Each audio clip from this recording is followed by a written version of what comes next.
अस्सलाम वालेकुम। माशाल्लाह आपकी टीम जो है सेकेंड इनिंग में 152 पे 6 आउट हो गए। ज़रा पीछे चला जाता हूँ थोड़ा सा।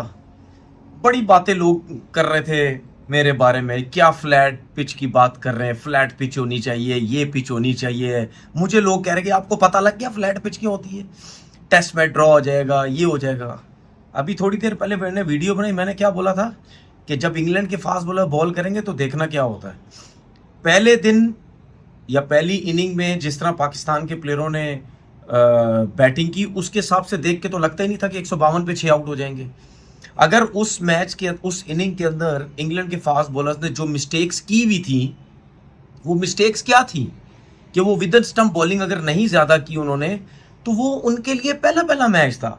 एटकिंसन कौन सा पाकिस्तान में पैदा हुआ, यहीं खेलता रहा है। कर्ज कौन सा पाकिस्तान में पैदा हुआ है या किसी गांव में पैदा हुआ है कि उसको सब पता है कि यहाँ पे बॉलिंग कैसे करते हैं। जब पहली इनिंग के बाद जब दूसरी इनिंग में आए, आपको क्लियर एक चीज नजर आ गई है कि वो कंसिस्टेंट एक सेंटर में बॉल किए जा रहे हैं, विद इन स्टंप बॉलिंग किए जा रहे हैं। मैंने आपसे लास्ट वीडियो में क्या बोला था कि आप लोग खुद देख लेना कि इंग्लैंड के फास्ट बॉलर्स नए बॉल पे मुश्किल डालेंगे, और वही हुआ। बैट शॉट खेली साइम अयूब ने, ठीक है। रिजवान को कितना जबरदस्त बॉल हुआ, बाबर आजम को कितना जबरदस्त बॉल हुआ, अब्दुल्ला शफीक सामने से बॉल बीट कर गया।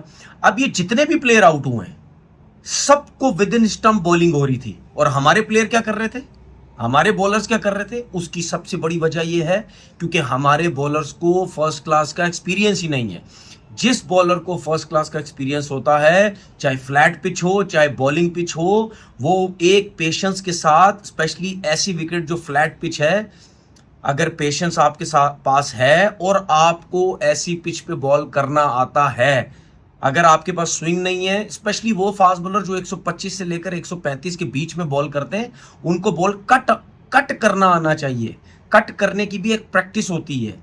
फ्लैट पिच पे जिसको बॉल कट करना आता है वही कामयाब हो सकता है। अभी आप देख लो जितने भी आउट हुए हैं, अगर मैं बाबर आजम की बात करूं, एयर में बॉल स्विंग नहीं हुआ, लगने के बाद बाहर निकला। अगर मैं इसकी बात करूं, रिजवान की बात करूं, जो कर्ज ने उसको आउट किया, वो लगने के बाद अंदर आया। अगर मैं क्रिस वॉक्स की बात करूं, जो अब्दुल्ला शफीक को उन्होंने आउट किया, वो पिच होने के बाद अंदर आया। तो भाई ऐसी पिचेस पे जब तक आपका अगर पेस कम है और कट अगर नहीं करने आता, आप फारिग हैं। हमारे बॉलर्स ने तो थर्ड क्लास किस्म की बॉलिंग की है ना, जिसकी वजह से हम जो है वो फारिग हो जाएंगे। कल आराम से हम ये टेस्ट मैच हार जाएंगे। ये तो बचत होगी अब्दुल इसकी आमिर जमाल की कि उसका कैच छूट गया, वरना थोड़ा सा और टाइम ले लेते कि चलो जी जाने तो शायद हार जाए। 2009 से पहले पहले जितनी भी क्रिकेट पाकिस्तान में खेली गई है, क्या शोएब अख्तर के अलावा क्या बाकी बॉलर सारे तेज थे? क्या उनमें स्किल्स नहीं थी? सब कुछ था। क्या वो आउट करके नहीं देते थे? दानिश कनेरिया पाकिस्तान की पिचेस पे खेलता था, क्या आउट करके नहीं देते थे? अब्दुल रहमान हो गया, यासिर शाह हो गया, सईद अजमल हो गया, इन तीनों ने सारी क्रिकेट दुबई में खेली है। वहां पे फिर भी बॉल बहुत ज्यादा ब्रेक होता था। लेकिन दानिश कनेरिया ने तो सारी क्रिकेट पाकिस्तान में खेली है, इसका मतलब उसके अंदर स्किल्स थी। वो बॉलर भी अच्छा था जिसकी वजह से आउट करता रहा।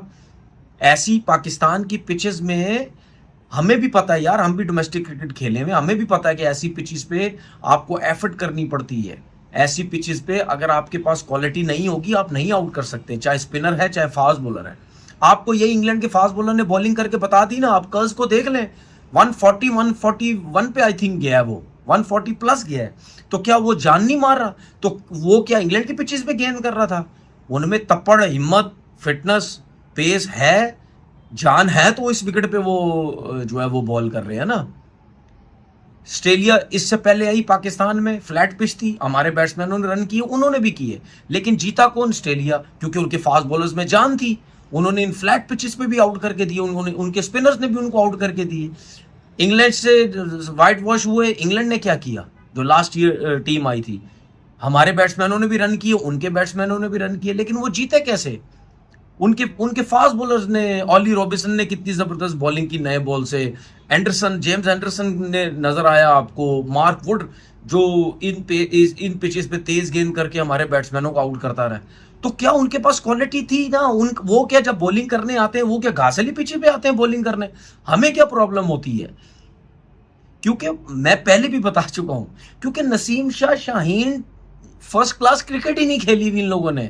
इनको पता ही नहीं है फर्स्ट क्लास क्रिकेट में या टेस्ट क्रिकेट में बॉलिंग कैसे करते हैं, कौन सी जगह पे बॉलिंग करते हैं। ये 2 ओवर नहीं कर सकते एक जगह पे। उसके बाद जब तक आप फर्स्ट क्लास क्रिकेट में लंबी बॉलिंग नहीं करेंगे, आप नहीं क्या बोलते हैं आपको समझ आएगी। अब आपको समझ आई ये जो फ्रॉडियो टूर्नामेंट फर्स्ट क्लास 50 ओवर का हुआ, ये अभी जो डोमेस्टिक का हुआ, इसकी जगह आप 2 मैच या 1 मैच फर्स्ट क्लास क्रिकेट का 4 दिन का करवा लेते। पाकिस्तान के प्लेयर भी होते, आपके करंट प्लेयर्स भी होते डोमेस्टिक के, आपस में खेलते, प्रैक्टिस मैच होता। शाहीन से, खैर शाहीन से अगर खिलाना था तो उससे लंबी बॉल करवाते या नसीम से कराते, या आपके डोमेस्टिक के भी होते। बाबर आजम स्ट्रगल कर रहा है। अगर 4 डे मैच पाकिस्तान में होता, वो स्ट्रगल करता, आउट होता, दूसरी दफा भी आउट होता, वो प्रैक्टिस मैच था, आप उसको जाने देते, आप दोबारा खिलाते, उसको कहते भाई आप स्टे करो, आप विकेट पे स्टे करो। अब बाबर के साथ क्या प्रॉब्लम हो रहा है? 17 इनिंग्स यार, 17 इनिंग्स बहुत होती हैं, 17 इनिंग्स बहुत होती हैं किसी भी प्लेयर के लिए। अब ये 17 इनिंग बाबर आजम को मिली क्यों? उसकी वजह ये है क्योंकि उसने पहले जो रन्स किए हुए वो ठीक ठाक रन्स किए हुए, जिसकी वजह से उसको इनिंग्स मिली, क्योंकि वो रैंकिंग में भी तीनों फॉर्मेट पे इतना अरसा ऊपर रहा है, उसकी अपनी परफॉर्मेंस भी तीनों फॉर्मेट की है, वो रीजन है। लेकिन ये ऐसी पिच थी जिसपे बाबर आजम को कुछ ना कुछ करना चाहिए था। देखिए बाबर आजम को ही पता कि उसने वापस कैसे आना है।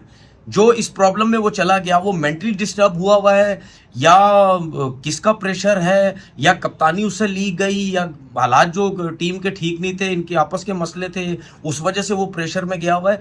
लेकिन उसको अब खुद वापस आना है। इसीलिए कहते हैं कि जब आपकी फॉर्म नहीं होती तो ये अब आपके ऊपर होता कि आप उस फॉर्म, आउट ऑफ फॉर्म से आप कितनी जल्दी निकलते हैं। लेकिन मैंने कभी नहीं देखा कि कोई भी अच्छा टॉप का बैट्समैन आउट ऑफ फॉर्म हो तो 17 इनिंग उसके लिए हो जाए। अब कुछ लोग कह रहे हैं कि जिसको सेकंड टेस्ट मैच बिठाओ, कुछ कह रहे हैं कि सारे जाने दो, कुछ ये कह रहे हैं कि यार ये ऐसा प्लेयर है, आप इंग्लैंड की टीम है उसके अगेंस्ट आप कैसे किसी एक नए लड़के को चांस देंगे। बाबर की परफॉर्मेंसेस तो है ना, क्या पता ये आगे के टेस्ट मैचेस में रन्स कर जाए। ठीक है, अब ये बाबर क्यों, अगर वो कप्तान या कोचिंग स्टाफ खिलाना चाहता है तो फिर, या नहीं खिलाना चाहता बाबर, अब इस चीज के ऊपर देखे कि भाई वो क्या करना चाहता है। अगर बाबर अपनी मर्जी से खेलना चाहता फिर लोग बोलेंगे यार यही तो प्लेयर पावर होती है, यही तो सब कुछ होता है। अब इन्हीं सब चीजों को देखते हुए हम पागल है जो कहते थे कि यार बांग्लादेश के खिलाफ आप खिलाएं इनको, बांग्लादेश के खिलाफ आप यंग लड़कों को खिलाएं जो डोमेस्टिक के परफॉर्मेंस है, जिस तरह हुरैरा है या कामरान गुलाब, आप इनको खिला दें, आपके जो सीनियर्स हैं उनको रेस्ट करवाएं। लेकिन आपने वहां खिलाया नहीं। अब इस बड़ी सीरीज में अब आपको चांस देंगे, लेकिन मैं अभी भी समझता हूं कि अगर आप किसी नए लड़के को बड़ी टीम के खिलाफ भी चांस दे, खेल तो अपनी होम सीरीज में रहा है ना, उसी कंडीशन में, अपनी कंडीशन में नए लड़कों ने रन्स किए हो, तो हो सकता है शायद वो नए लड़के रन्स कर जाएं। लेकिन ये कोचिंग स्टाफ, कप्तान के लिए इतना आसान डिसीजन नहीं होगा कि भाई बाबर आजम को रेस्ट करवाएं या ना करवाएं। शान मसूद की कप्तानी की बात कर लेते हैं। ऑस्ट्रेलिया की सीरीज हार गए, बांग्लादेश की हार गए, यहाँ की एक भी कल टेस्ट मैच हार जाएंगे। अब मैं क्या बोलूं या लोग क्या बोले जो बाबर को सपोर्ट करते हैं या जो बाबर की बात करते थे। मैं तो हमेशा बोलता रहा हूं कि बाबर को कप्तानी में एजेंडे पे हटाया है, ठीक है, चले उस चीज को थोड़ी देर के लिए साइड पे रख लेते हैं। क्या शान मसूद इतना अच्छा कप्तान है? चलो बाबर तो था ही नहीं ना, शान मसूद इतना अच्छा कप्तान है, वो तो तीसरी सीरीज भी हारने जा रहा है, तो फिर क्या फर्क है? कप्तान में कोई फर्क नहीं है भाई। मैं पहले कह चुका हूं, चाहे बाबर हो, चाहे शान हो, चाहे रिजवान हो, चाहे शाहीन हो, चाहे कोई भी हो, कप्तानी में कोई फर्क नहीं है। आपके पास लेवल ही नहीं है। अब कुछ लोग कहते हैं कि जी ये घासली पिच पे भी हमारे बॉलर्स ने कुछ नहीं किया। भाई घासली पिच हो या फ्लैट पिच हो, आपके बॉलर्स को गेंद ही नहीं करनी आती, जिसकी वजह से हम हार गए, हार जाएंगे। अगर आप क्या समझते हैं कल टेस्ट मैच आप फारिग हो जाएंगे, उसके बाद आपके ऊपर पता है कितना ज्यादा प्रेशर होगा कि दूसरा टेस्ट मैच भी ना हार जाए। सही है, तो बहुत गंदी क्रिकेट, बहुत पैथेटिक किस्म की क्रिकेट। मैं अभी भी बता रहा हूं उन्होंने भी रन्स किए पहली नहीं में, हमारे बॉलर्स ने, उन्होंने तो फेंटे ही लगा के बुरा ही हाल कर दिया ना, 823 रन कर दिए, रिकॉर्ड सारे तोड़ दिए। लेकिन उनके फास्ट बॉलर्स में क्वालिटी थी, स्किल्स थी, जान थी, हिम्मत थी, जिसकी वजह से उन्होंने बताया कि भाई ऐसी पिच पे भी हम आउट कर सकते हैं। अपना बहुत बहुत ख्याल रखिएगा। अल्लाह हाफिज।